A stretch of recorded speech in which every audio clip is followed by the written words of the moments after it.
We started off with the chapter further human resource management. Now, this is a continuation from the chapter of AS. AS का chapter था human resource management and ये chapter है further human resource management. इसके अंदर what they talked about is the first thing that you should be aware of कि human resource management का role क्या होता है. ठीक है, human resource management is someone who manages the employees. अब एम्प्लॉयज के बहुत सारी टास्क हो सकती हैं. एम्प्लॉयज की बेसिक टास्क होती है टू रिक्रूट एंड सेलेक्ट. ठीक है, रिक्रूट और सेलेक्ट क्या मतलब, when you need like when there's a job vacancy या when there's a need to hire a person या आप expansion करते हो तो आपको लोगों की ज़रूरत होती है. तो सारी job description, job specification, CVs gather करना, इंटरव्यूज के लिए कॉल करना और उसमें से when you select the right person, that is the responsibility of the human resource, the first thing. ठीक है, सेकंड उनका ये होता है कि एम्प्लॉयज को ट्रेन करना, उनको डेवलप करना. This is part of the responsibility of the human resource management.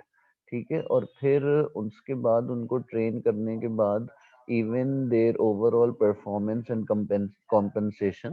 That means when you evaluate them of on what they've did, what they've done, और उनको उस पे अप्रेजल देना. अप्रेजल ये होता है कि अगर उन्होंने आप अपने टारगेट्स मीट किए हैं तो उनको बोनसेस और कमीशन मिलता है. And if they are unable to do that तो उनको वार्निंग भी मिलती है. And at times you will have to dismiss them. ठीक है, so that is one problem जो आपको eventually as a human resource department या ओवरऑल ह्यूमन रिसोर्स मैनेजमेंट आपको करना पड़ता है. This was something that you should be aware of from the AS point of view. अब ए टूज के लिए जब हम लोगों ने ये चैप्टर पढ़ा था, you can go through the recording when once I upload that. लेकिन आई जस्ट गिव यू, जब तक बाकी लोग ज्वाइन कर रहे हैं, I just give you a small like feedback of what we covered. हमने यहाँ पे बात की थी डिफरेंट टाइप्स ऑफ कॉन्ट्रैक्ट्स की. अब डिफरेंट टाइप ऑफ कॉन्ट्रैक्ट्स क्या थे, एक होता है पार्ट टाइम और एक होता है full time. Full time contract वो होता है which is permanent and you give it to the people जिनको आपने हायर किया हुआ है ऑन द बेसिस कि वो आपके साथ इन द लॉन्ग रन रहेंगे. Part time contracts are for the temporary people. आपको लगता है कि देर इज अ नीड, आजकल थोड़ी सी डिमांड ज्यादा होने वाली है, तो आप पार्ट टाइम कॉन्ट्रैक्चुअल बेसिस पे लोगों को हायर कर लोगे. ठीक है, for 6 months time, for a year, you feel there is a need तो यू हायर दीज पीपल. ठीक है, इससे ओवरऑल डिफरेंस क्या आ जाता है, पार्ट टाइम से यू हैव एन एडवांटेज कि आपके पास ज्यादा लोग होते हैं. और उनको क्या फायदा होता है कि जैसे अगर वो स्टूडेंट्स हैं या their parents and they can't work for full time, so they have a job as well. लेकिन डिसएडवांटेज क्या होता है, डिसएडवांटेज एम्प्लॉयर्स को ये होता है कि दे can not question them allot. क्योंकि वो आपके पास फुल टाइम एम्प्लॉयज नहीं है, दे विल से कि हमने बस काम कर लिया, तो वो शायद क्वालिटी पे कॉम्प्रोमाइज कर लें. उससे आपकी ब्रांड इमेज खराब हो सकती है, ब्रांड इमेज से आपकी सेल्स खराब हो सकती है. So you continue with that. और ओवरऑल एम्प्लॉयज को क्या मसला होता है, एक तो उनको पे रेट ही नहीं मिलता इतना जैसा फुल टाइम को मिलता है, एक बार. दूसरा, जॉब सिक्योरिटी बिल्कुल नहीं है. At any point in time they can be asked to leave. तो इसलिए ये मसला होता है. Now, then we talked about the core workers and the flexible workers or outsourced workers. Core workers आपके permanent employees हैं. They are part of the strategy. They're part of the decision making. Flexible workers होते हैं आपके part timers. अब आपने उनको, शायद आप बोलते हो कि रात की शिफ्ट के लिए हमारे full time employees won't stay, so will ask our part timers to come at night. ठीक है, और ये कई दफा आपके कंसल्टेंट्स भी होते हैं सिर्फ. Third one is outsourced workers. There are jobs which you think that you cannot do yourself. अब schools में जो आपका ओवरऑल क्लीनिंग वाला एक प्रोसीजर होता है in June July when the schools are off, जो नॉर्मल टाइम्स में, तो वो अपना ये आउटसोर्स कर देते हैं कि आप हमारा क्लीनिंग टाइप जो काम है वो आउटसोर्स कर दिया. कई दफा आप अपनी ट्रेनिंग को आउटसोर्स कर देते हो. अभी पिछली क्लास, एएस की क्लास में, I was telling that you hire recruitment agencies and you even hire training agencies, your training personnel, and what they do is that they try to like train the people. In terms of ये कि भाई company culture क्या है, role किस तरीके का है, job किस तरीके की है, तो you try to train these people. तो ये आउटसोर्स हो जाता है। आउटसोर्स का मतलब है कि आप खुद नहीं कर रहे, आपने किसी बाहर वाले को ये बोल दिया है that you need to do this on our behalf. ठीक है। अब it is important that you measure the employee performance, और उसको आप जब तक मेजर नहीं करोगे तब तक you can not give an appraisal to the employee. तो उसके लिए you measure the labour productivity. अब लेबर प्रोडक्टिविटी क्या होता है? प्रोडक्टिविटी को खाली डिफाइन करो तो productivity is output per input. That means कि अगर मैंने एक इनपुट यूज किया तो what return am I getting. ठीक है। अब लेबर प्रोडक्टिविटी का यहाँ पे मतलब होगा कि एक लेबर पे कितना आउटपुट बन रहा है। So total output in one time period divided by total workers employed. This tells you के on average the output worker क्या है। अगर वो ज्यादा होगा that means your labour productivity is high and you are doing good. if that is not that high, if it's not that high, so उसका ये मतलब होगा कि आपका वो आपका labor is not doing a great job. Now you need to go through the problems. क्या होते हैं कि labor क्यों नहीं अच्छा कर रहा? Either they're not motivated, either they're not satisfied, either they are not that skilled for the job. तो you will have to observe as human resource के मसला क्या होता है, इनकी motivation कम क्यों है। तो उसको इंक्रीज कराने के लिए आप उनको ट्रेनिंग दे सकते हो, आप उनकी मोटिवेशन बढ़ा सकते हो, आप एफिशिएंट और रिलायबल कैपिटल इक्विपमेंट यूज कर सकते हो, आप उनको डिसीजन मेकिंग में पार्ट में इन्वॉल्व कर सकते हो। इसके थ्रू आपकी ओवरऑल प्रोडक्टिविटी बढ़ सकती है। Now the next part was absenteeism. This is part of low labor productivity. That means अगर आपका absenteeism rate ज़्यादा है, इसका मतलब है that people are getting absent more, like छुट्टियां ज़्यादा कर रहे हैं। So it shows that they are not happy with the job, और दे आर समवन जो कि इतना सीरियस ही नहीं है अपनी जॉब के लिए। सो इसकी वजह से what does the company face? आपका आउटपुट गिर जाता है, आपका काम रुक जाता है। ठीक है। आपके customers would not be satisfied. I have told you several times in business studies, हमें हर चीज को लिंक करना है। जब आप एब्सेंटिज्म की बात करोगे तो आप बोल दोगे कि वर्कर अगर एब्सेंट है तो कम अप विद प्रॉब्लम्स। पहली प्रॉब्लम ये होगी कि काम रुक जाएगा। Now you will continue this statement for further like evaluation and conclusion, and once your work stops, you will not be able to supply the product to the customer, and because of that your sales will fall, your customers would be unhappy, and in the future your sales and profits will fall too, which is a demeaning factor for the company. This is how you continue with your answers. फिर हमने अच्छा अभी तक any question या कोई problem? No, sir. Saira, do you have a problem? Any No, sir. Question? Okay. Okay, तो फिर ये हमने एक लेबर प्रोडक्टिविटी और लेबर कॉस्ट का ये देखा टेबल। थोड़ा सा इसको फॉलो करो। क्या लिखा हुआ है इसमें? लिखा हुआ है कि टोटल आउटपुट आपका 2014 में कंपनी ए का 1000 था, बी का 1800 था और सी का 3000 था। आपने वर्कर्स कितने एम्प्लॉय किए हैं? आपने वर्कर्स एम्प्लॉय किए 100 एम्प्लॉय किए 2014 में। अब देखो labour productivity, I told you total output divided by number of employees, तो 1000 डिवाइडेड बाय 100, तो लेबर प्रोडक्टिविटी कितनी हो गई? 10। ठीक है। फर्स्ट कॉलम का ये वाला पार्ट तो क्लियर हो गया होगा। It's very simple. Now when they have asked you to find labour cost per unit, when they have asked you to find the labor cost per unit, what you'll do is कि आपको देखो यहाँ 20,000 की cost लिखी हुई है। Workers workers are paid a salary of 20,000 per year. तो आप क्या करोगे? 20,000 को डिवाइड कर दोगे with the number of workers. 20,000 total cost थी और कितने वर्कर्स थे? 100। तो 20,000 डिवाइडेड बाय 100 का मतलब हो गया पर यूनिट की कॉस्ट कितनी आ गई? 2000 रुपए।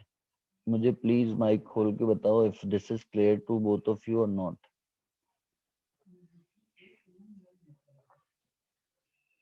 Is this clear?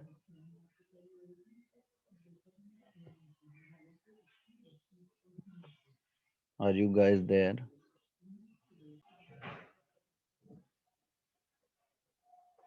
Yeah, can you guys hear me? Hello?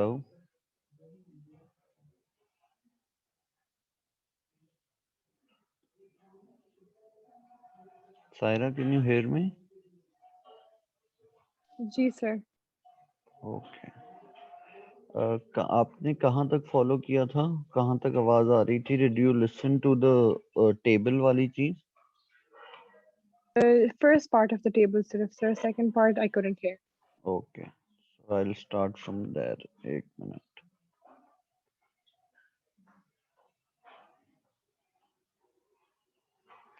Okay. Now the second part meant what the thing that is important is that they've given you the total labor cost. That is 20,000. ठीक है? 20,000 is the total labor cost और कितने employees हैं? 100. So you to find the per unit, oh, कितने units बने? 1,000. So what you can do is you can find it 20,000 divided by 1,000 to actually find the labor cost per unit.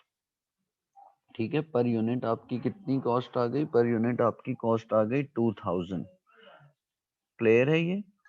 Sir, divided by 1,000 क्यों करेंगे? क्योंकि per unit चाहिए। Output कितना है सायरा? 1000 है ना। अगर मुझे पर लाइक वर्कर पे चाहिए होता, लाइक पर वर्कर कितना आ रहा है, then what we would have done कि हम 100 कर लेते। पर यूनिट पे कितना है कि आपने 20,000 की कॉस्ट आई है और 1000 यूनिट्स बनाए। समझ आया? जी। पक्का ना? क्लियरली समझ आ गया? देखो 20,000 की total cost Are we I. doing the part? Are we doing part A कि हम we're dividing it by 1,000? No, we doing now part B, labour cost per unit. अच्छा ठीक है। अच्छा, पर अगर आप लेबर प्रोडक्टिविटी पूछ रहे थे तो लेबर प्रोडक्टिविटी तो total output divided by average number of workers है। That is 1000 divided by 100 which is जी 10। वो I understood. ठीक है। ओके, और लेबर कॉस्ट पर यूनिट की बात कर रहे हैं ना, तो पर यूनिट का मतलब जी। है कि total cost divided by total output. So 20,000 divided by 1000। सही है? Okay sir. ओके, और अगर हमें ये बोलते कि पर लेबर क्या कॉस्ट पड़ रही है हमें, तो what we could have done is हम 20,000 को 100 से भी डिवाइड कर लेते। सही है? तो हमें आपके पास एवरेज नंबर ऑफ वर्कर्स की भी आ जाती, उसके लाइक पर वर्कर हमें क्या कॉस्ट पड़ रही है। So this is how you will do this type of question. I have explained it in the first class as well, तो वो आप वहां से देख सकते हो।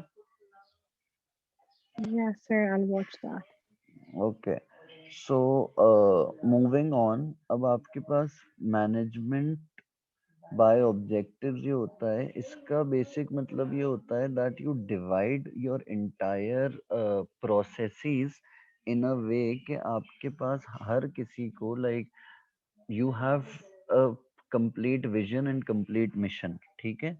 आप उस विजन और मिशन को छोटे छोटे टारगेट्स में डिवाइड कर देते हो and every department is given a separate task. ठीक है?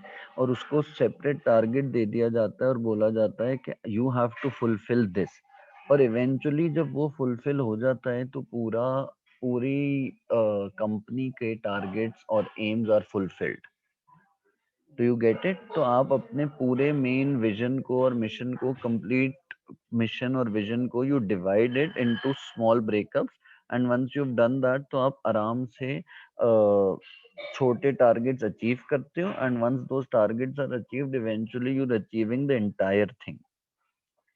ठीक है? अब इसका बेनिफिट ये होता है कि एवरीवन इज अवेयर कि हमें क्या करना है। ठीक है, हमें ये पता है कि क्या हमारी प्रायोरिटी है, हमें how to go about it, we are very well aware, and because you have the authority and because you can take the decisions, you will be more motivated. दूसरा ये कि अगर आप कॉर्पोरेट एम और objectives पे काम करोगे तो because now everyone has their own targets and eventually those targets are leading us to the bigger target, which is the which is the company's target. तो ये बात याद रहेगी कि हम सब एक ही पॉइंट पे हैं, that we want to achieve these things. ठीक है, तो ओवरऑल जब हम ह्यूमन रिसोर्स डिपार्टमेंट की बात कर रहे हैं तो उसके अंदर भी ये बहुत ज़रूरी आता है that which management style do you take. एक होता है हार्ड और ऑटोक्रेटिक मैनेजमेंट स्टाइल, इसके अंदर टेक इट और लीव इट वाला एटीट्यूड होता है, where the manager simply tell the employees कि भाई we have given you a task and we want you to do it. If you are able to do it, then it's very nice. We will continue working with you. But unfortunately, if you're not able to do it, we're sorry, we'll find another person. ठीक है, ये होती है hard और autocratic management style, जिसके अंदर आप अपने वर्कर को फौरन रिप्लेस करने को तैयार होते हैं. आप उनसे बेसिक एक्सपेक्टेशन रखते हैं, वो अगर फुलफिल नहीं करते तो you ask them to leave. ठीक है, इसके अंदर कोई जॉब सिक्योरिटी नहीं है, कोई मोटिवेशन नहीं है, कोई ट्रेनिंग नहीं है, और लोग बहुत जल्दी जल्दी से जॉब चेंज कर रहे होते हैं. Then we have trade unions आ जाते हैं. एक सेकंड पॉइंट ये होता है कि थोड़ी बहुत collective bargaining, not the employee and the employer but trade unions on behalf of the employees करते हैं. और वो क्या करते हैं, वो ये करते हैं कि वो निगोशिएट करते हैं on behalf of the employee, कि अगर employee feels that there is something that he needs to get. सही है, कोई ऐसी चीजें हैं, कोई पे स्केल इम्प्रूवमेंट है, कोई वर्किंग कंडीशंस हैं, कोई हेल्थ एंड सेफ्टी लॉज हैं, तो कलेक्टिव बार्गेनिंग के through trade unions negotiate with the employer. And once that is done तो ओवरऑल इनकी इनके रिलेशनशिप में इम्प्रूवमेंट आ जाती है एम्प्लॉयज और एम्प्लॉयर्स के. और लास्ट पॉइंट जो हमने पढ़ा था वो था cooperation between labour and management. इसका मतलब है कि इंस्टेड के आप किसी और को हायर कर रहे हो, what you trying to do is you are trying to create a good relationship with each other. और ये कैसे किया जा सकता है, ये तब होता है जब employer starts recognising the efforts of the employees, और एम्प्लॉयज जो है on the other hand tries to fulfil the basic responsibilities given to him by the employer. अगर ये दोनों चीजें अपने एंड से कवर हो रही होंगी, अगर वो दोनों चीजें अपनी तरफ से कवर हो रही होंगी, तो क्या होगा कि दोनों खुशी खुशी they will be able to make a good relationship, and that relationship will eventually help to companies getting more sales and more profits. ठीक है, तो अब ये बात याद रखो, जो बार बार मैं मोर सेल्स मोर प्रॉफिट की बात करता हूँ, तो कंपनीज के ऑब्जेक्टिव्स ये होते हैं. And if you could write that in your answer, you will eventually be getting better marks than someone who doesn't write it. ठीक है, तो अब हम थोड़ा जी, is there a question? Sir right what मुझे समझ नहीं आई. मैंने आपको वहाँ बोला कि whenever you writing an answer, try to evaluate your answer by concluding it with this statement that eventually the company will be able to achieve better profits, the company will be able to achieve better sales. इस तरीके की statement से ना आपको ये advantage होता है that they know कि कंपनी का ऑब्जेक्टिव क्या है, and business studies is basically linked to that particular objective. ठीक है, तो अपने आंसर्स में वो हम आगे भी करेंगे, but try to do this. सही है. Okay sir. Okay, now coming to the thing that we had to do today. अब हमने एएस की क्लास में भी we talked about workforce planning. Workforce planning क्या होता है, when you plan how much workers are needed to do a certain task. मतलब इस वक्त मुझे कंपनी में कितने लोग चाहिए या एक पर्टिकुलर डिपार्टमेंट में कितने लोग चाहिए.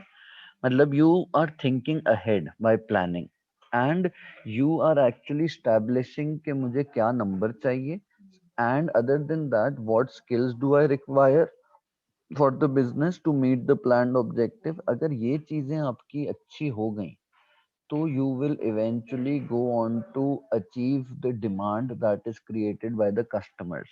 आपका role as a business क्या है, that you have to fulfill the demands that are put in by the customer.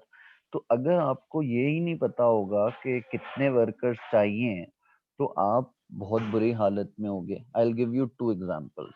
अगर डिमांड बहुत ज्यादा है और वर्कर्स आपने कम रखे हुए तो क्या होगा कि you will not be able to fulfill the demands of the customers, and customers will stop coming to your company. Instead they will go to the competitors.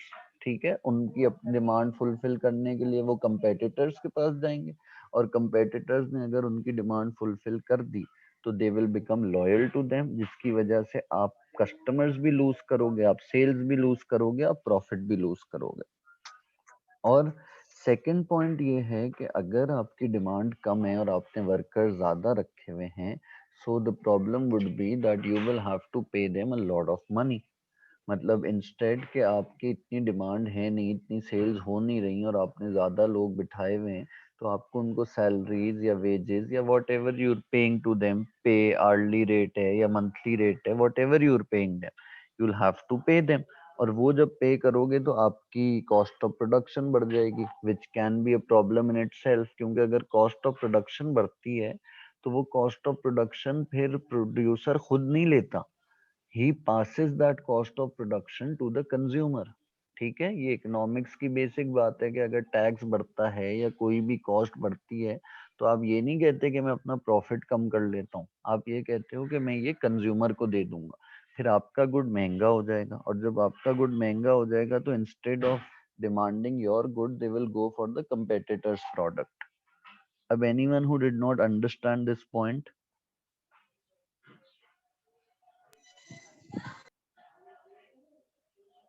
बताओ any problems, then I'll move on. No, sir. नहीं sir. No, sir. Okay perfect. अच्छा, अब workforce planning में सबसे पहले आपने देखना होता है नंबर ऑफ एम्प्लॉयज कितने चाहिए. ठीक है, वर्कफोर्स प्लानिंग का सबसे पहला अच्छा, there was one thing that I missed out, that was workforce audit. Planning करने से जब प्लानिंग की बात आती है ना तो सबसे पहले आप ऑडिट कर लेते हो, आप ये देख लेते हो कि हमारे पास कितने एम्प्लॉयज हैं अभी और उन एम्प्लॉयज की स्किल्स क्या हैं और क्वालिफिकेशंस क्या हैं. So you have a rough idea about what do you need in the future from the coming employees. अब जो आपने नए लोग हायर करने हैं उनमें क्या स्किल सेट होनी चाहिए, उनमें क्या क्वालिफिकेशन होनी चाहिए, टू मेक श्योर कि आपका सारा लाइक बिजनेस का निज़ाम चलता रहे. अब जब ये आप ऑडिट कर लेते हो, now you start planning and you get to know कि मुझे कितने वर्कर्स की जरूरत है. तो वर्कर्स की जरूरत is directly link to the demand for the firm's product. I told you, अगर demand for the firm's product ज्यादा होगी so they will need more workers obviously. So इस टाइम में क्या होगा कि वो ज्यादा हो सकता है वो टेम्पररी कॉन्ट्रैक्ट्स करके लोगों को हायर कर लें ताकि ये जब तक डिमांड ज्यादा है तब तक रख लें. हो सकता है they feel that they can like पे द वर्कर्स मोर और वो कुछ दो तीन फुल टाइम एम्प्लॉयज रख लें, उनको प्रॉपर ट्रेनिंग दे दें, because that would be advantageous for them in the future as well. ठीक है, लेकिन अगर उनको लग रहा हो डिमांड कम है, जैसे कोविड के टाइम में people realised in the first month और द सेकंड मंथ कि भाई this is not something that will end in the next 2-3 months. So they started laying off people because they knew कि लोग अभी demand कम ही करेंगे. They will not go for consumption, they will go for saving, या they will just go for the basic necessities in life. तो instead के हम कोशिश करें कि हम अपना प्रोडक्ट लाइक बहुत ज्यादा बेचने पे जाएं या बहुत ज्यादा वर्कर्स रखें, will keep less people. Second चीज डिपेंड करती है प्रोडक्टिविटी ऑफ स्टाफ पे. अगर आपका स्टाफ प्रोडक्टिव है और आपको उम्मीद है कि ये इंक्रीज ही करेगा, बिकॉज प्रोडक्टिविटी अगर आपको पता है कि हमने मशीनरी ऐसी रख ली है कि प्रोडक्टिविटी हाई रहेगी तो you do not need a lot of people. आप जितने number of people already are there, आप खुशी खुशी उन्हीं से बोलोगे कि हमारा काम चलता रहे. But if you feel that productivity of the staff that you've hired is low, so you will eventually need more people to make sure that the demand is fulfilled. तीसरा होता है ऑब्जेक्टिव्स ऑफ द बिजनेस. अब ये depend करता है दो चीजों पे. If the business plans to expand, अगर आपके जहन में एक्सपेंशन है तो obviously you will need more workers. ठीक है, मोर वर्कर्स भी चाहिए, उनको ऑन द जॉब ट्रेनिंग भी चाहिए होती है. So you will start hiring them from now on so that they are ready to take over that expanded business in the future. Second is कि अगर आपकी कोशिश होती है कि आप कस्टमर सर्विस लेवल को इम्प्रूव करो और अपना शॉर्ट टर्म प्रॉफिट्स को कम भी कर लो, तो you will hire more workers so that you feel कि ये ना हो कि when ever the worker demands तो आपके पास लाइक लोग ना हो टू फुलफिल. मतलब it's not just about producing something, it's also about giving a customer service. ठीक है, कस्टमर सर्विस देना भी बड़ा जरूरी होता है, specially in the service industry. If you feel कि आपके एम्प्लॉयज आपसे खुश नहीं हैं या आप वो आपके customers are not happy with the after sale service, so this can lead to loyalty changes. Loyalty changes क्या होते हैं कि कस्टमर आपसे लॉयल होने की जगह आपके कंपेटिटर से लॉयल हो जाए और उनसे गुड्स खरीदना शुरू हो जाए. ठीक है. अच्छा, the next point is labour turnover and absenteeism rate. अगर तो आपको पता है कि ये बिल्कुल एंड में आता है.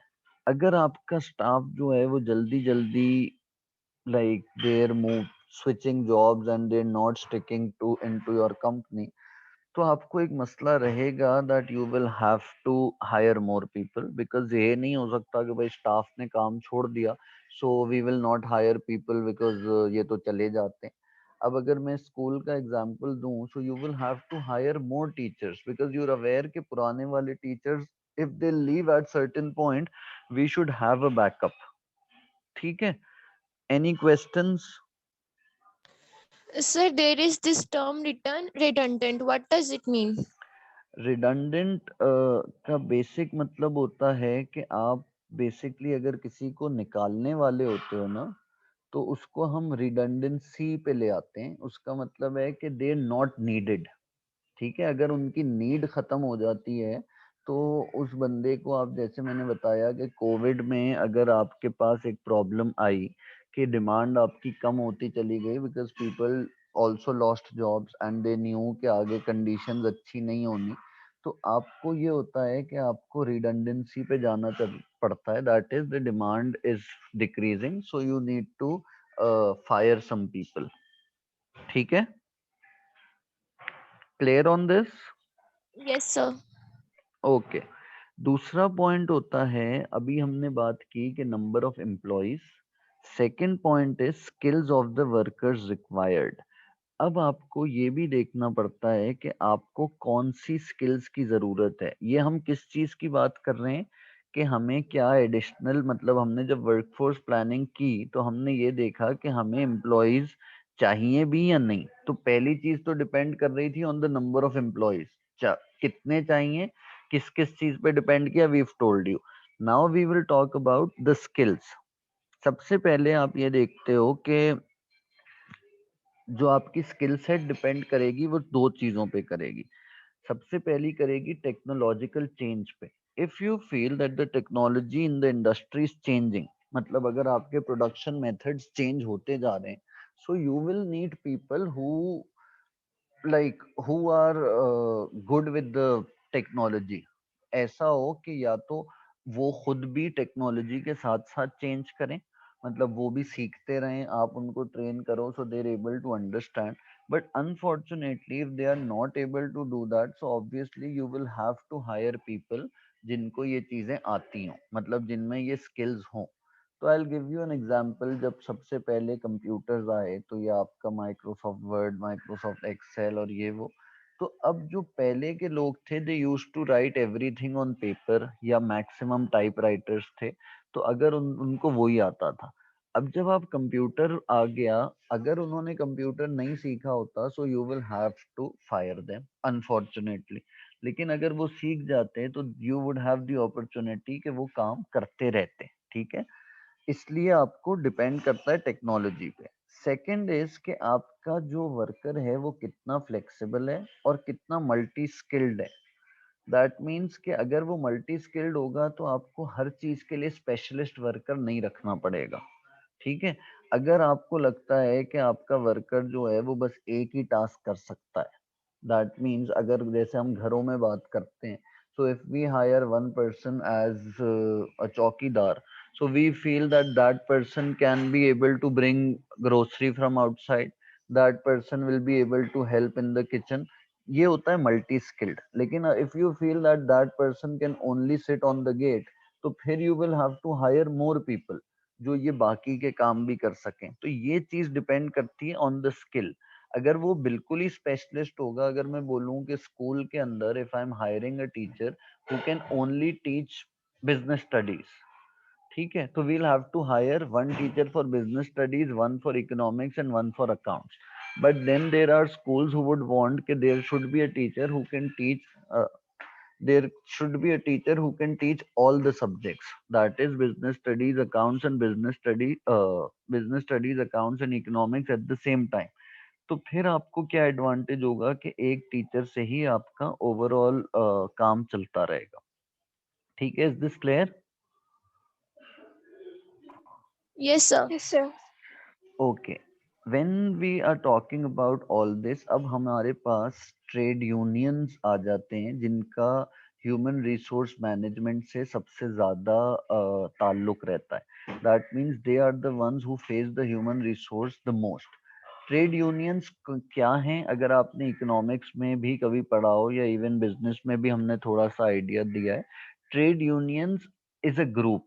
ठीक, trade unions is a group जो वर्कर्स मिल के ज्वाइन कर लेते हैं, फिर वो एक लीडर बना देते हैं जिसकी रिस्पॉन्सिबिलिटी होती है to negotiate with the employers. और वो नेगोशिएशन किस चीज पे होती है? To protect the rights of the employees. अब एम्प्लॉयज के राइट्स क्या क्या होते हैं? एम्प्लॉयज के राइट्स होते हैं कि उसको सैलरी टाइम पे मिले और एटलीस्ट मिनिमम वेज पे मिल रही हो, ये ना हो that they are getting less than what they should get. Second is the working conditions should be good.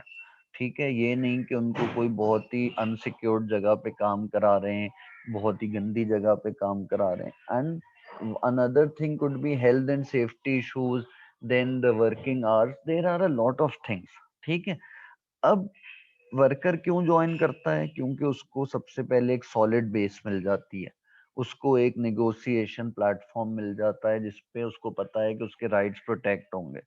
दूसरा ये कि इन केस अगर इनकी बातों को नहीं माना जाता तो वर्कर अकेला तो कोई इंडस्ट्रियल एक्शन नहीं ले सकता। सर, वो पाकिस्तान में ट्रेड यूनियन होते हैं?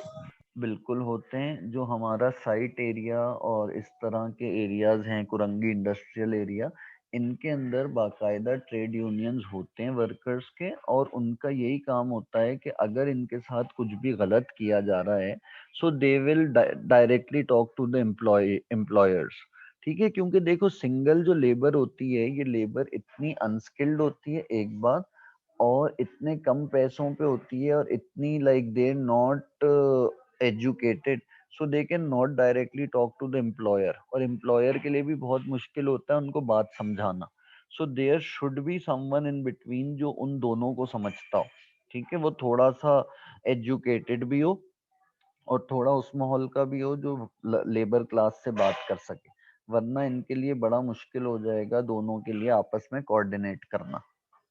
ठीक है, क्लियर है ये? जी सर।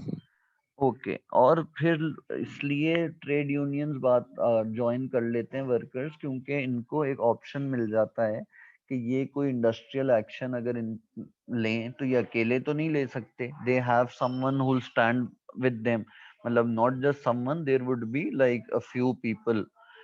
फिर ओवरऑल ट्रेड यूनियन जिस वर्कर ने ज्वाइन किया होता है उसको ऐसे ही नहीं निकाल सकते। लाइक इट वुडेंट हैपन कि पहले आपको बगैर नोटिस के जॉब से निकाल दिया। ट्रेड यूनियन वाला बंदा will directly go to the trade union and tell them कि भाई ये हमें निकाल रहा है। तो वो कहेंगे ठीक है, will go and talk to them, और वो बोलेगा कि आप अगर निकालना चाहते हो तो आप इसको एटलीस्ट 3 महीने की पे दे के निकालो, अदरवाइज आप इसको नहीं निकाल सकते अनफेयरली। ठीक है, तो ट्रेड यूनियंस बेसिकली वो एम्प्लॉयर्स पे प्रेशर डालते हैं कि वो सारी लीगल रिक्वायरमेंट्स हों, और इसका बेसिक आइडिया ये होता है कि ये एक कलेक्टिव बार्गेनिंग होती है। Collective bargaining means that by putting that pressure you by putting that pressure, what you try to do is you try to improve the terms of employment। ठीक है, ये एम्प्लॉयमेंट के जो बेनिफिट्स इम्प्रूव कर, overall terms improve करने से आपके employer को भी बेनिफिट होता है, आपका जो एम्प्लॉयर है उसको ये एडवांटेज होता है कि उसको एक ही बंदे से निगोशिएट करना है, रादर देन बहुत सारे इंडिविजुअल वर्कर्स से जा जा के बात करनी पड़े। So this is a very important thing for the trade union, for the employer as well. ठीक है, ये कलेक्टिव बार्गेनिंग का मतलब है बैठ के निगोशिएशंस हो रही हैं regarding all the terms of employment. दूसरा ये कि the union systems could provide an additional useful channel of communication with the workers। अच्छा, अब आपकी ये टू वे कम्युनिकेशन भी हो सकती है, जहां पे अगर वर्कर फील्स दैट ही और she has a better idea, तो वो अपना वो आइडिया किसको बताएगा? ट्रेड यूनियन हेड को, and trade union head can convey that idea to the employer. फिर वो बेशक कोई भी किस मतलब अगर सही बात हुई तो employer can definitely agree to this. Unions जो हैं वो ये भी कोशिश करती हैं कि उनका कोई मेंबर बदतमीजी ना करे, तो वो डिसिप्लिनरी एक्शंस भी लेते हैं, which is good for the employer too. और इससे ओवरऑल आपके पास एक ग्रोथ का चांस मिलता है। ठीक है, इससे आपको ओवरऑल एक डिस्कशन पॉइंट मिलता है, एक चांस मिलता है। So this is why it is important to be part of the trade union. Sir ji. Sir आप ये सिंगल यूनियन एग्रीमेंट से थोड़ा सा नीचे आएंगे तो there is this column left side पे, most workers in call centres in India are elected to join the trade union. Like हर वर्कर को